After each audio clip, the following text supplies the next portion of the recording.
There was a moment in Israel's history when defeat seemed absolutely certain. Across the valley stretched an army so enormous that no one could count its soldiers. Their tents covered the land like endless waves. Their camels were said to be as countless as grains of sand. Every sunrise reminded Israel of one terrifying truth: their enemy was stronger, larger, and far better equipped. Fear spread through every village. Families whispered about the Midianites. Children had grown up watching invaders steal their harvests year after year. Fields that took months to grow could disappear in a single day. For 7 long years, Israel lived under constant oppression. Then God chose someone no one expected. Not a famous general, not a powerful king, a farmer. His name was Gideon. At first, Gideon didn't see himself as a hero. He saw himself as ordinary, weak, unimportant. When God called him to save Israel, Gideon could hardly believe what he was hearing. "How can I rescue Israel?" he asked. "My family is the weakest, and I am the least in my father's house." But God wasn't looking for the strongest man. He was looking for someone willing to trust him. Slowly, Gideon accepted the impossible mission. Word spread quickly across Israel. Thousands of men answered the call. Warriors arrived carrying swords, shields, bows, and spears. By the time the army gathered, more than 32,000 soldiers stood behind Gideon. Looking across the camp, it finally seemed possible. Perhaps Israel actually had a chance. Across the valley, however, the Midianite army remained overwhelming. Their camp stretched farther than the eye could see. Thousands upon thousands of soldiers prepared for battle. The ground shook beneath the movement of their camels. The sound of weapons echoed through the valley. Every experienced commander would have wanted more soldiers. But then God spoke. "The people with you are too many." Gideon stared in disbelief. Too many. How could 32,000 possibly be too many against an enemy this large? God explained why. If Israel wins like this, they will believe they saved themselves. The victory had to leave, no doubt. It would belong to God alone. So Gideon stood before the army. His voice echoed across the camp. "Anyone who is afraid may return home." Silence followed. Then movement began, one by one. Hundreds turned around, then thousands.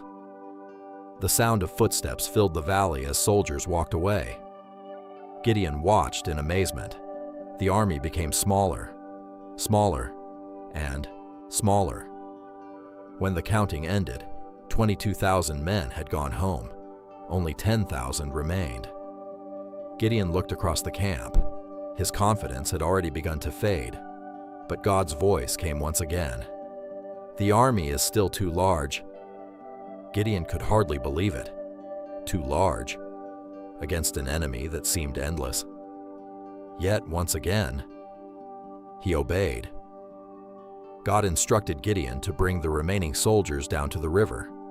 There, another test would decide who would stay. No battle had begun. No sword had been raised. Yet the army continued shrinking. The soldiers knelt beside the water. Most dropped to their knees and drank without looking around. But a small group remained alert. They lifted the water with their hands while keeping their eyes on the horizon, watching, waiting, ready. When the counting was finished, only 300 men remained. 300, against an army that filled an entire valley. Any human strategy would call this impossible. Any military expert would call it certain defeat. But Gideon was beginning to understand something greater. This battle would never be won by numbers. It would be won by faith. Looking across the valley one final time, Gideon saw the countless fires of the Midianite camp, glowing beneath the night sky. The enemy still looked unstoppable. The odds still looked impossible. Yet deep inside his heart, fear slowly gave way to trust, because sometimes God removes every human advantage, so that when victory finally comes, everyone knows exactly who made it possible. Night slowly covered the valley. Across the horizon, Thousands of fires illuminated the enormous Midianite camp. Their army seemed endless. Everywhere Gideon looked, there were soldiers, camels, weapons, and tents stretching farther than the eye could see. Behind him stood only 300 men, 300 ordinary warriors facing an enemy that seemed impossible to defeat. Even the bravest soldier would have questioned the plan. But before the battle began, God gave Gideon one final reassurance. "If you are still afraid, go down to the enemy camp and listen." Taking only his servant Purah, Gideon quietly descended the hillside beneath the cover of darkness. Every step had to be silent. The slightest sound could reveal their presence. As they reached the edge of the Midianite camp, Gideon crouched beside a tent. Inside, 2 enemy soldiers were talking. One of them had just awakened from a disturbing dream. "I dreamed that a loaf of barley bread rolled into our camp. It struck a tent so hard that the entire tent collapsed."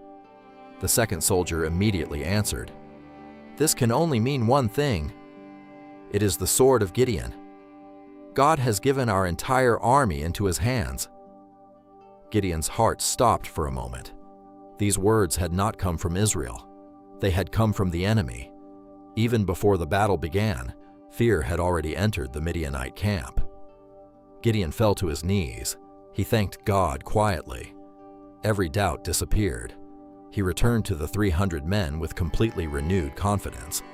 When the soldiers expected swords, Gideon handed them something unexpected: a trumpet, a clay jar, and inside each jar, a blazing torch.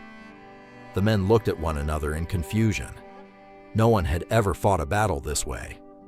But they had already learned something. God's victories never followed human logic. Gideon divided the 300 warriors into 3 groups. 100 men surrounded one side of the valley. 100 took another. The final 100 followed Gideon himself, slowly, silently. They climbed the hills surrounding the sleeping enemy. Below them, thousands of Midianite soldiers rested peacefully, believing victory was certain. No guards expected an attack from only 300 men. The moon hung high above the battlefield. The valley became completely quiet. Every warrior held his breath. Every hand gripped a trumpet. Every torch remained hidden inside its clay jar. Then Gideon raised his arm. The signal had come. Together, 300 trumpets shattered the silence. The sound exploded across the valley like thunder. Immediately afterward, 300 clay jars smashed against the rocks. In an instant, hundreds of blazing torches burst into the darkness. The surrounding hills suddenly looked alive with light. From every direction came the sound of shouting. The Midianites woke in absolute panic.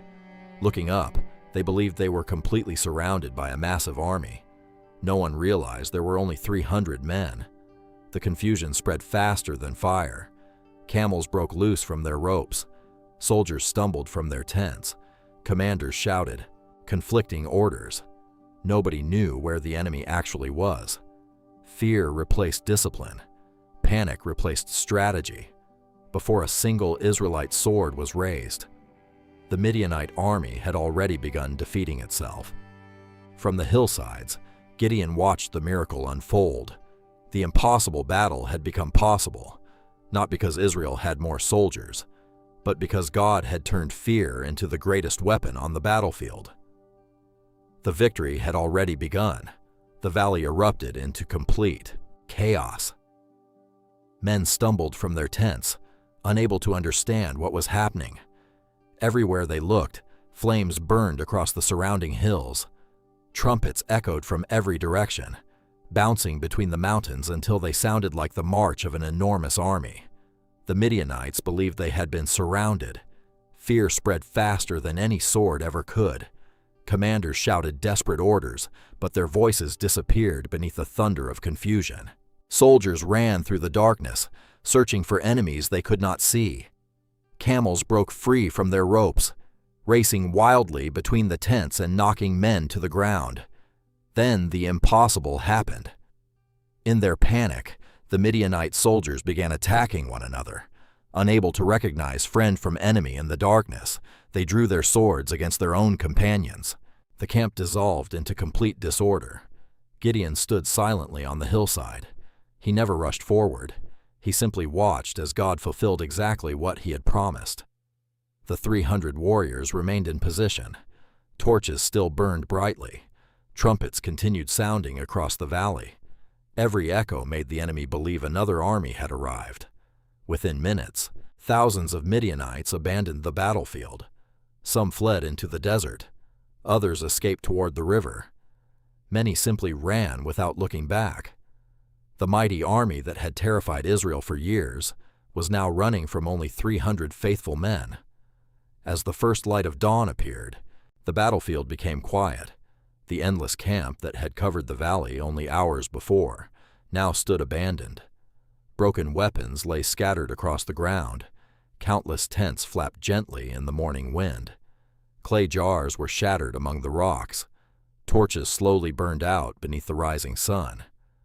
Gideon finally gave the order to advance. The 300 warriors carefully descended into the valley. Not one of them could believe what they were seeing. The impossible victory had already been won. No great battle had been necessary. No overwhelming force had been required. God had fought for them.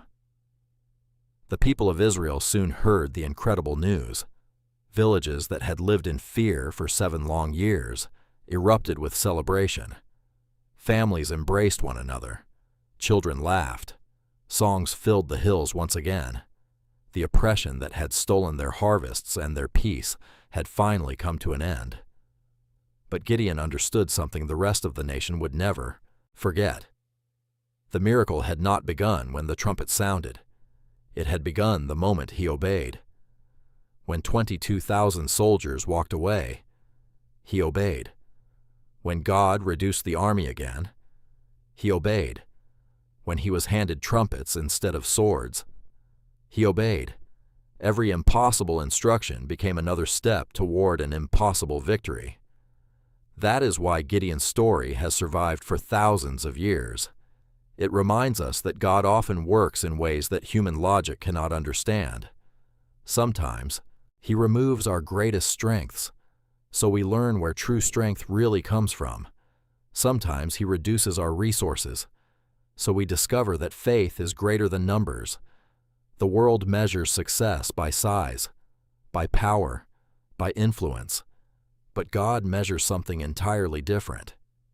Trust. 300 faithful men accomplished what 32,000 never could, not because they were stronger, not because they were smarter, but because they were willing to obey even when the plan made no sense. As the golden sun climbed above the mountains of Israel, Gideon looked once more across the peaceful valley. Only hours earlier it had been filled with fear. Now it stood as living proof that no obstacle is too great when God is leading the way. And that is why history never remembers the 32,000 who left. It remembers the 300 who stayed. Because impossible victories are never won by those who have the greatest numbers. They are won by those who choose to trust God until the very end.